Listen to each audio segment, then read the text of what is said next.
तो नमस्ते प्रणाम स्वागत बा रउआ सबके राइटर केपी राज के चैनल पर। और सब बताइए आप सब कैसन बानी।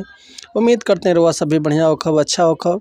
तो रउआ सबन खातिर बिल्कुल नया कंपोजिशन, नया मैटर, नया धुन, नया कंपोजिशन में होली संग, देहाती होली संग लेके आ गए बनी कोरस के साथ।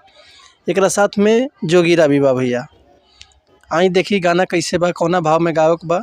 इससे पहले कहब रउआ सबके, अगर रउआ गायकी में इंटरेस्ट बा, नया नया मैटर के तलाश में बानी और नया नया मैटर रउआ सबके नहीं खे मिलत, अगर हमारा चैनल पे आ गए बनी तो हम निराश भइले के जरूरत नहीं है।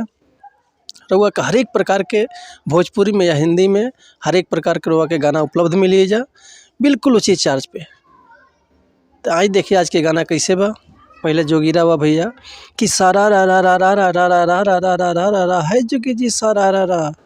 झूठो के सैया देखावत तेवर, झूठो के सैया देखावे ल तेवर। हाओ सो के होली में मजली देवर, बोला हाय रे ये होली ह। तो आई देखिए आज के गाना कैसे बा, कौना भाव में कैसे गाँव पर हम गा के समझाते हैं कि सबके मरद अइले होली में घरवा कोरस, अइबो ना घरवा मजा लुटी देवर हवा। फिर पार्ट रही कि करत का बाड़ तू रही के बाहर हवा कोरस, लागत बावे करी देवरे काला रहवा। फिर पार्ट रही कि सबके मरद अइले होली में घरवा, करत का बाड़ तू रही के बाहर हवा।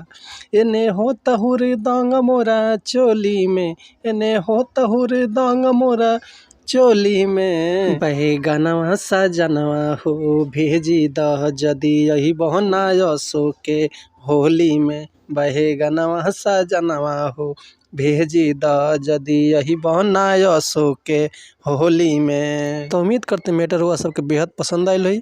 अगर ये गाना के रउआ फुल लिखवाओल चाहतनी तो डिस्क्रिप्शन में हमार कॉन्टैक्ट नंबर बा, व्हाट्सअप नंबर बा, कॉल कर सकिले, व्हाट्सअप कर सकिले।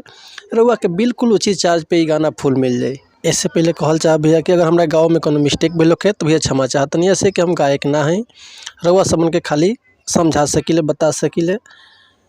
एक और बात कह भैया रउआ सबसे कि अगर वो हमारे चैनल पे नया बानी तो चैनल के लाइक करी, सब्सक्राइब करी, बेल आइकन प्रेस कर दी ताकि कोनो भी वीडियो अपलोड करी तो सबसे पहले नोटिफिकेशन रउआ सबके मिले। तब मिला तो नेक्स्ट वीडियो में कुछ नया गाना, कुछ नया मैटर, कुछ नया धुन, कुछ नया कंपोजिशन लेके।